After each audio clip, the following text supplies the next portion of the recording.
ভাইরা আমার,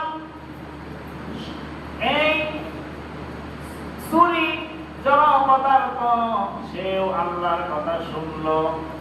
যত সৃষ্টি আছে সব আল্লাহর কথা শুনে। ইব্রাহিম আলাইহিস সালামকে যখন আগুনে ফেলেছিল, আগুনকে আল্লাহ তাআলা বলে দিলেন, আগুন আরামদায়ক ঠান্ডা হও, বেশি ঠান্ডা হয়ে না যাতে ঠান্ডার কারণে কষ্ট হয়, আবার গরম থেকো না যে আমার বন্ধুর কষ্ট হয়, আরামদায়ক ঠান্ডা হয়। আগুন আরামদায়ক ঠান্ডা হয়ে গিয়েছিল। নমরুদ বলেছিল, কি রে আগুন, আমার শত্রু ইব্রাহিমকে জ্বালাইতে পারছিস না, কারণ কি? আগুন বলেছিল, আমি ইব্রাহিম আলাইহিস সালামকে জ্বালাইতে পারতেছি না, আল্লাহ তাআলা আমাকে হুকুম করেছেন, এই জন্য। আমার জ্বালানোর ক্ষমতার ব্যাপারে কোন রকম সন্দেহ যদি তোমার সৃষ্টি হয়, তাহলে নমরুদ তুই আমার কাছে এসে দেখ আমার জ্বালানোর ক্ষমতা আছে না নাই। আগুনকে আল্লাহ তাআলা নির্দেশ করেছিলেন, আগুন জ্বালাই নাই, আল্লাহর হুকুমেই আগুন জ্বালায়, আল্লাহর হুকুমেই সব কিছু হয়। বন্ধুরা আমার, এই মানুষ আর জিন আল্লাহ তাআলা সৃষ্টি করেছেন আল্লাহ তাআলার ইবাদত করার জন্য। আমরাই আল্লাহ তাআলার হুকুম যথাযথভাবে পালন করি না। আল্লাহ তাআলার হুকুম মানুষ জিন আল্লাহ তাআলা 80 বার, 80 জায়গারও বেশি, 80 বারেরও বেশি আদেশ করেছেন, নামাজ পড়ো, নামাজ পড়ো, সুদ খেও না, চুরি করিও না, আল্লাহ তাআলা বলেছেন। কিন্তু এই গুনাহগুলো আমরা ছাড়তে পারি না। আল্লাহ, এমন এমন ঘটনা, পাপ সংগঠিত হয়, যেই পাপ জাহিলি যুগে, মূর্খতার যুগে, আইয়ামে জাহিলিয়াতের সময়ও সংঘটিত হয় নাই। কিছুদিন আগে একটি মেয়ে 2য় শ্রেণীতে পড়ে, রামিসা নাম মনে হয়, এই মেয়েটিকে একটা পাষণ্ড দর্শন করে টুকরা টুকরা করে ফেলেছে।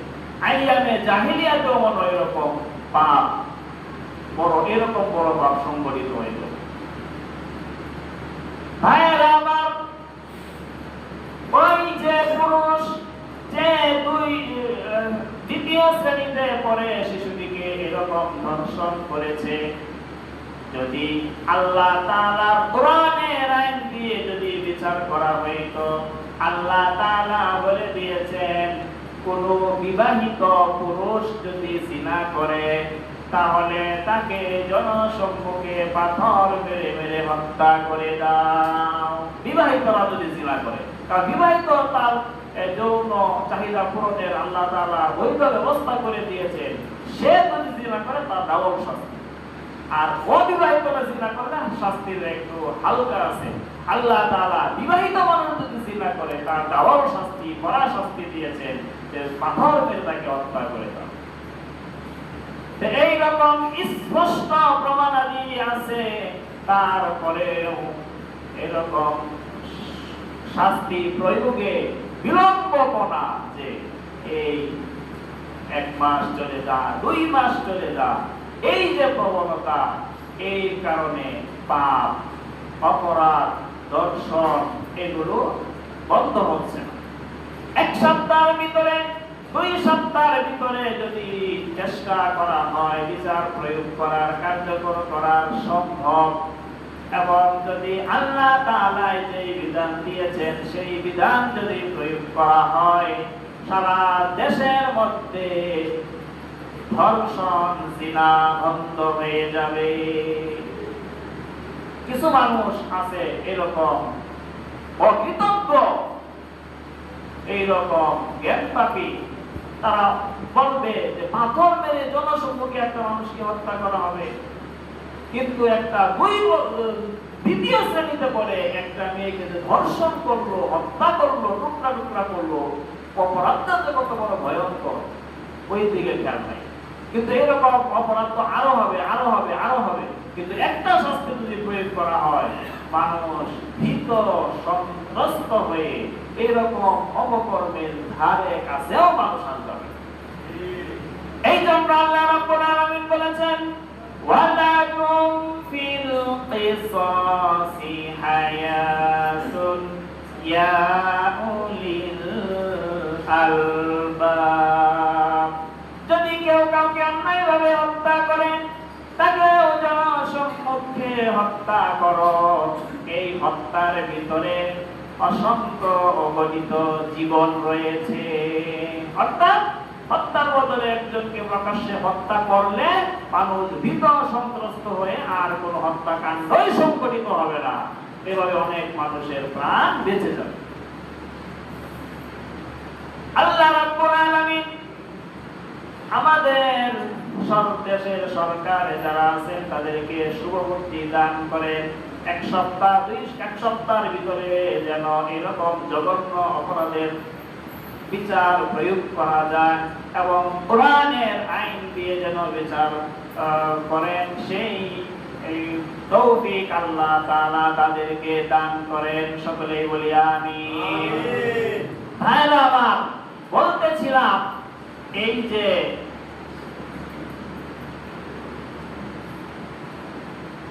ইব্রাহিম আলাইহিস সালাম আগুনেও আল্লাহ তাআলার কথা শুনে ছুরি ইসমাঈল আলাইহিস সালামের গলায় একটা পশম কাটে নাই। তখন ইসমাঈল আলাইহিস সালাম বললেন, আব্বু এক কাজ করেন, আমাকে আমার চেহারার দিকে আপনার দৃষ্টি পড়ে, এই জন্য হয়তো আপনার মায়া লাগে, কাটতে পারেন না, আপনারও চোখ বাঁধেন, আমারও চোখ বাঁধেন এবং আমাকে উপর করে শোয়া দেন। আপনার চেহারা আমার চেহারা যাতে এরকম সামনাসামনি না পড়ে, চোখ বাঁধেন, আমাকে উপর করে শোয়া ছুরি চালায়া দেন, তাহলে হয়তো আপনি বাবা কেটে যাবেন। ইসমাঈল আলাইহিস সালামের বুদ্ধি অনুযায়ী সেইভাবে চোখ বেঁধে শোয়া দিলেন, ছুরি চালালেন। ভাইরা আমার, একটু আগেই বলেছি আল্লাহ তাআলা স্বপ্নে দেখাইছেন ইসমাঈল আলাইহিস সালামের গলা ইব্রাহিম আলাইহিস সালাম ছুরি চালাচ্ছেন, এটা স্বপ্নে দেখছেন। মাথা কেটে গেছে, গলা কেটে গেছে, এটা তো আর স্বপ্নে দেখেন নাই। ছুরি চালাচ্ছেন।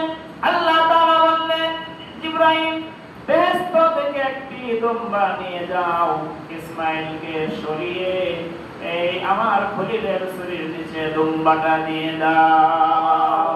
সুবহানাল্লাহ। আল্লাহ রাব্বুল আলামিন বললেন, আতাসাদ্দাকাতার রুকিয়া ইন্না কাযালিকা নাজজিল মুহসিনিন।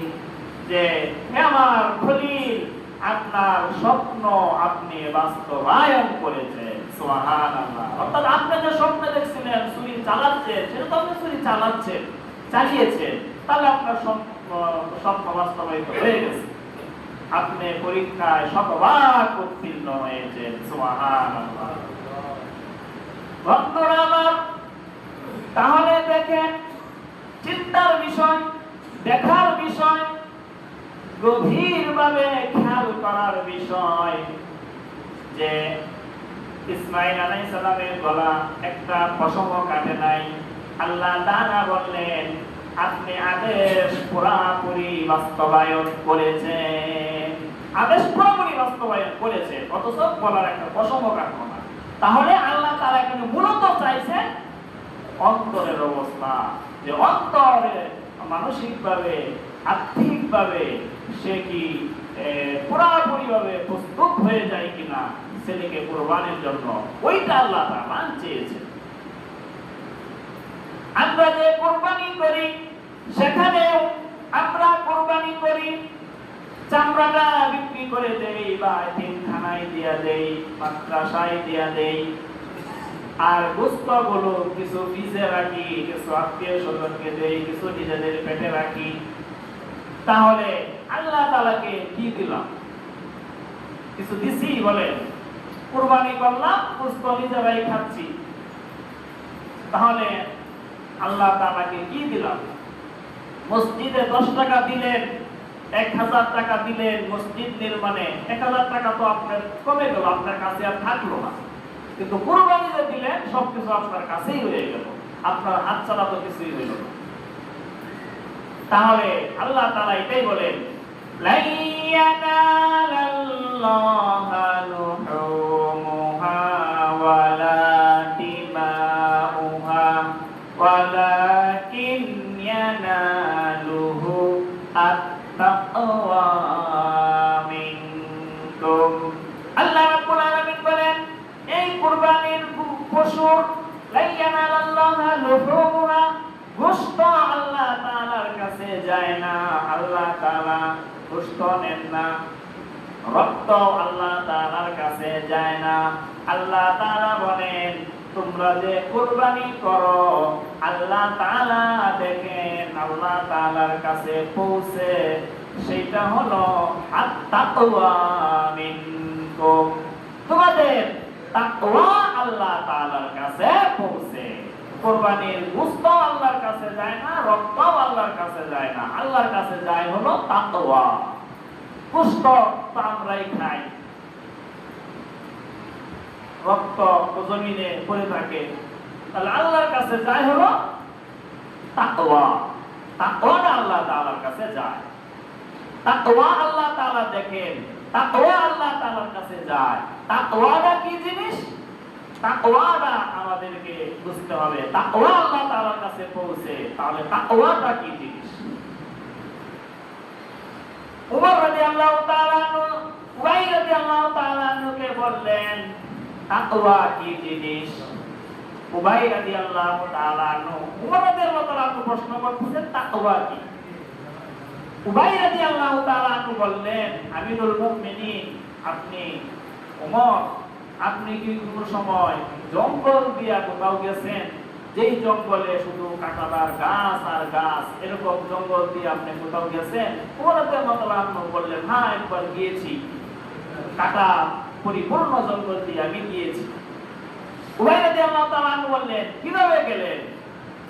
উমর রাদিয়াল্লাহু তাআলা আনহু বললেন, খুব সতর্কতার সাথে নিজের শরীর, নিজের কাপড় সেভ করে, কাটা যেন না লাগে, খুব সতর্কতার সাথে কাপড় শরীরকে সেভ করে, খুব ধীর পায়ে সতর্কতার সাথে আমি অতিক্রম করেছি সেই জঙ্গল। উবাই রাদিয়াল্লাহু তাআলা আনহু তখন বললেন, এইটাই তাকওয়া। এর মানে হইল আল্লাহ তাআলার জান্নাতে আমাদেরকে যেতে হবে। এই দুনিয়া, যারা জান্নাতে যাবে দুনিয়ার মধ্যে তো আসতে হবে, দুনিয়ার মধ্যে এসে দুনিয়া অতিক্রম করে তারপরে কবর, আর কবরের মধ্যে তো আল্লাহ তাআলা জান্নাতের বিছানা, জান্নাতের সাথে কানেকশন, কবরেই জান্নাত বানায় দিবেন আল্লাহ সুবহানাল্লাহ। তাহলে যে দুনিয়া অতিক্রম করে কবরে গেলে কবরেই জান্নাত। উবাই রাদিয়াল্লাহু তাআলা আনহু বললেন যে এই দুনিয়া, এটা হলো ওই জঙ্গলের মতো কাটা পরিপূর্ণ এই দুনিয়া। এই দুনিয়া থেকে আপনার জান্নাতের উদ্দেশ্যে, মানে কবরের উদ্দেশ্যে এমন ভাবে অগ্রসর হইতে হবে যে কোনো গুনাহের কাঁটা, গুনাহের দাগ আপনার শরীরে যেন না লাগে, এইভাবে চলতে হবে। কোনো গুনাহের কাঁটা, গুনাহের দাগ যেন আপনার শরীরে না লাগে, এটাই হলো তাকওয়া। মানে এই দুনিয়া গুনাহের উপকরণ অভাব নাই, গুনাহের উপকরণ, খালি গুনাহের উপকরণ, খালি গুনাহের উপকরণ। এখন এমন ভাবে চলতে হবে কোনো গুনাহের দাগ কাটা যেন কাপড়ের শরীরে না লাগে, অর্থাৎ কোনো গুনাহ যেন না হয়, এটাই তাকওয়া। তাহলে আল্লাহ তাআলা, অর্থাৎ তাকওয়া আল্লাহ তাআলার কাছে পৌঁছে, অর্থাৎ কুরবানি আমরা করব, সেখানে যেন কোনো পাপের কোনো কিছু না থাকে। পাপ যেরকম মানুষকে দেখানোর জন্য কোরবানি করা, যে কোরবানি যদি না দেই মানুষ কি বলবে, এরকম ঠেকা বসত কোরবানি দেওয়া, এগুলোই গুনাহ, এগুলোই মানে এইরকম মুক্ত নির্ভেজাল ভাবে আল্লাহর সন্তুষ্টির জন্য পাপ মুক্ত কুরবানি, এটাই তাকওয়া, অর্থাৎ গুনাহমুক্ত জীবন, এটাই তাকওয়া। তাহলে এই কুরবানির শিক্ষা হলো গুনাহমুক্ত জীবন আমাদের গঠন করা, আল্লাহ তাআলা হুকুমের সামনে কোনো যুক্তি